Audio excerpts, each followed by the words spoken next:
Okay guys, so today's lesson is over factoring completely, and basically it's taking a bunch of different problems where you factor them based on the type of problem you have.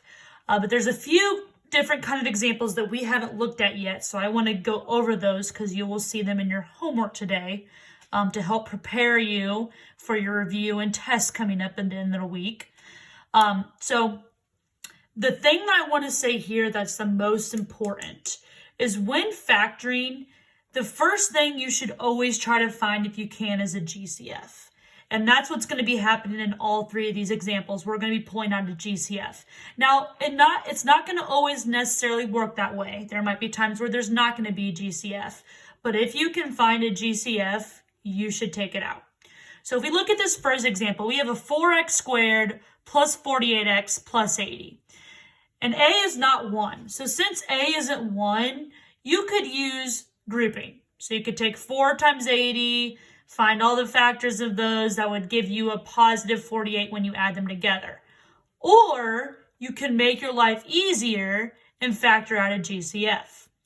Now, what you probably have been able to notice in this problem is you can divide or pull out a 4 from all three of these terms, right? Because 4 can go into 4, 4 can go into 48, and it can go into 80. So I'm going to go ahead and divide all of these terms by a 4. So I'm going to pull out that GCF of 4. When you take 4x squared divided by 4, that becomes 1, so you just have x squared. 48 divided by 4, well, that's a positive 12x. And then 80 divided by 4 is a positive 20. So now we have 4 times x squared plus 12x plus 20.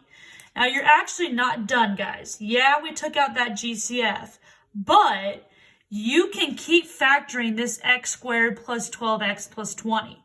This is a situation where you would factor where a is 1. So you would want to find factors of 20.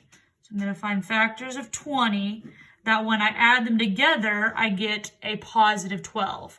So you've got 1 and 20. That doesn't work. 2 and 10. Well, I'm going to go and stop there because 2 plus 10 is 12. So basically, here's how you write this.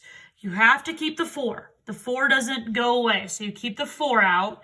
And now you write your two new factors. So you're going to have these two binomials. We have x and x. And then our factors were 2 and 10. So you've got x plus 2 and x plus 10. So your final answer is this 4x plus 2 times x plus 10. The key thing here, guys, is you can't just make that 4 disappear. Once you pull that 4 out, it's got to stay there. Okay, so that's the first example I want to look at. This next example, we're going to kind of do a similar process. So we have x to the 4th plus x to the 3rd minus 20x squared. And what you want to do here is you want to pull out a GCF. X squared can go into all of these variables because remember when you are taking an exponent of a variable, you always just pick the smallest exponent. So that's x squared here. So we can actually divide every single one of these terms by an x squared. So you would, just like the 4, you would pull out that x squared. Can't get rid of it. You would just put it out front. And then you would take x to the 4th divided by x squared. Well, that becomes x squared. X to the 3rd over x squared becomes just a positive x to the 1st. And then a negative 20x squared over x squared. Well, the x squareds cancel, so you're left with minus 20.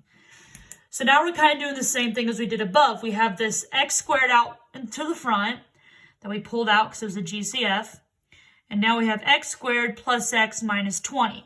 And we can take this x squared plus x minus 20 and we can factor it. So here we're finding the factors of specifically negative 20 that when we add them together give us a positive 1. So here your smaller number should be negative and your bigger number should be positive. So you've got negative 1 and 20, negative 2 and 10, negative 4 and 5. Here's your answer. because -4 plus 5 gives you a +1. So now, just like above, we keep the x squared. That doesn't go anywhere. And you rewrite your two binomials. So you've got x and x. And then your two factors were -4 and a 5. So you've got x minus 4 and x plus 5. And there's your factors. Okay?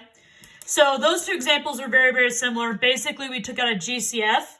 And then from there, by taking out the GCF, we had a situation where we were factoring where a equals 1. So we were able to break down even further. So now our last example here, we have a 5x squared minus 45.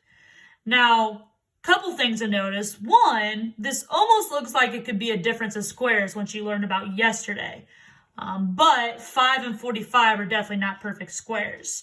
The other thing you should notice, though, is you can take a 5 out of both of these, right? Both terms have a GCF of 5. So I would divide this by 5, and I would divide that by 5. So you're going to pull out your GCF of 5, and then left is x squared minus 9. Now, you should notice something. X squared minus 9, that is a difference of squareds, because you can take the square root of x squared, and you can take the square root of 9. So the way you would write this, leave the 5. You can't get rid of the 5. And now you take the square root of x, the square root of 9, and you make one positive and one negative. So this would be your final answer. Okay, you always need to make sure you can get it down as far as you can. So like in this example, if you would have said your answer was 5 times x squared minus 9, that would not be correct because you're missing these two extra binomials here. You didn't break down the x squared minus 9. Same up here. If you didn't break down the x squared plus x minus 20 to the x minus 4 and x plus 5, that wouldn't be correct either. Hence why we call this factoring completely, because you have to completely factor everything down. Okay, so that's all for today. This will help you for your homework that you need to do and turn in for today. And then you will have a review on Thursday and a test on Friday. See you guys. Stay safe and stay healthy.